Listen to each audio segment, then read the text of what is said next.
scrutiny of the alleged references to Muhammad in the Bible as a prophet, they absolutely have no relation to the prophet of Muhammad, nor prophesy his coming. Muhammad is not mentioned in the Old Testament. Muhammad is not mentioned anywhere from Genesis to Revelation. Muhammad is God's true messenger. That's a joke.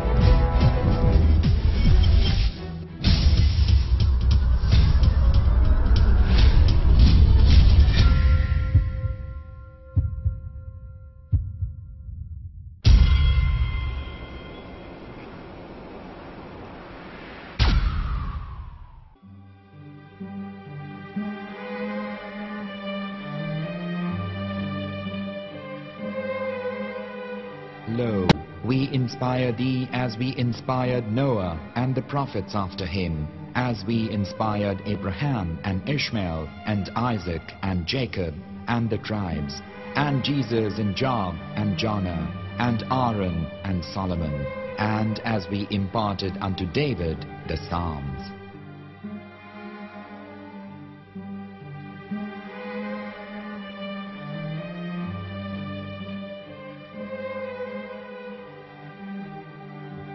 The verse we've just heard is from chapter 4 of the Quran.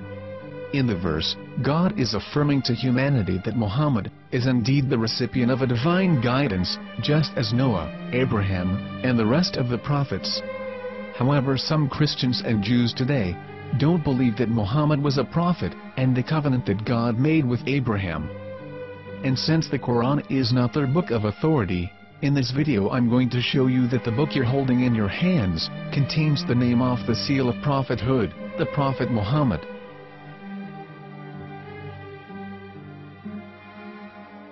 As known, the Old Testament was preserved in the Hebrew language. In the 5th chapter of the Shir HaShirim, which is one of the 5 Megillat or sacred scrolls that are part of the Hebrew Bible, or for short the Song of Solomon, as Christians know it today. That chapter is discussing someone.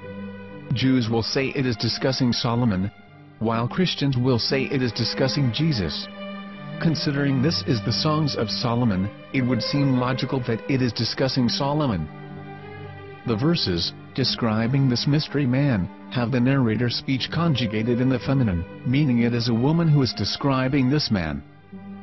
So it is possible that it is one of Solomon's wives discussing her husband Solomon. However, Christians assert that Jesus is being discussed, and that the chapter is describing a man who was not yet alive at that point. A prophecy.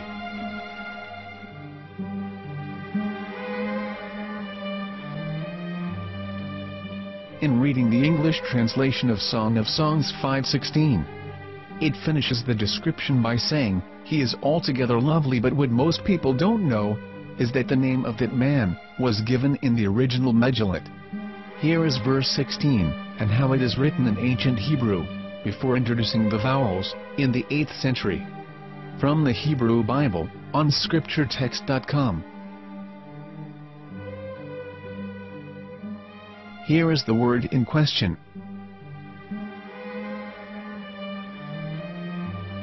This word is made of 4 letters. Mem, Het, Mem, Dalet. Now when reading the word as it is written in its original form, with no vowels, it can be read as Muhammad, which is the name of the Muslim prophet, or as Mamad with no A after the H. According to Ben Yehuda's Hebrew English Dictionary, it is correctly pronounced as Muhammad, not Mamad. So how we're going to know for sure if it's pronounced as Muhammad, the Muslim prophet, or as Mamad, a random Hebrew word? The only way is to give the verse to a rabbi and say to him, "Please read." Here is the Song of Songs 5:16, and how it is read by a rabbi from a Hebrew Jewish site. Please notice, the im in Hebrew is a plural of respect. Hiko mamtakim vechullo mahamadim ze dodi vezer'i benot Yerushalayim. Hiko mamtakim וכולו מחמדים, זה דודי וזרעי בנות ירושלים.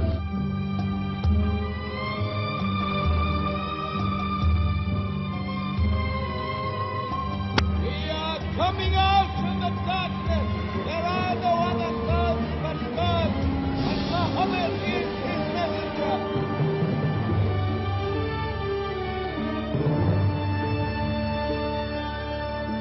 Let the world hear. חיכו ממתקים וכולו מחמדים, זה דודי וזרעי בנות ירושלים. חיכו ממתקים וכולו מחמדים, זה דודי וזרעי בנות ירושלים.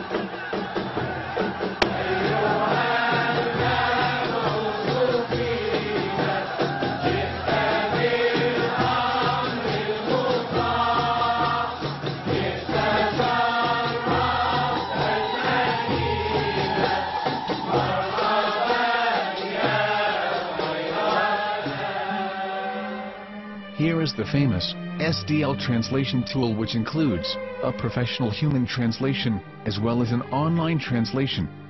We're going to copy our Hebrew word of the Song of Songs directly from the Jewish site. It's the same site where you can hear the rabbi reading the verse in Hebrew. All links are in the description, so we're going to copy the word and paste it and ask, please translate. Are they going to translate the meaning of the name of that person, as the Bible translators did? Which is the praised and the lovely one, or are they going to keep the name as it is? Well, see it yourself. Here is the World Lingo Translator. The result is the same. It's Muhammad. You have no right. You have no right to translate names of people. Anybody. Your name should be retained. Mr. Black is Mr. Black, though he's white. You have no right to translate names of people. But they have been doing that. Muhammad ibn, they translated as altogether lovely. But the word Muhammad in the Hebrew language, the word Muhammad in the Hebrew language.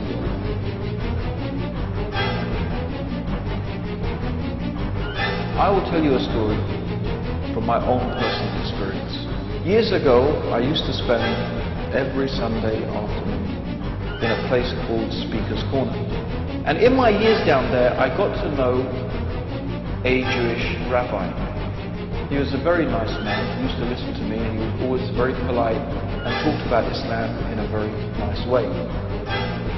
And one day, during one of our conversations, after some years, I thought that it was about time I should invite him to Islam. So I said to him, you know, my friend, we have been talking now for many years, and even you have admitted to me that Muhammad is a prophet. So why then do you not embrace Islam? He said to me, we Jews, we never change our religion.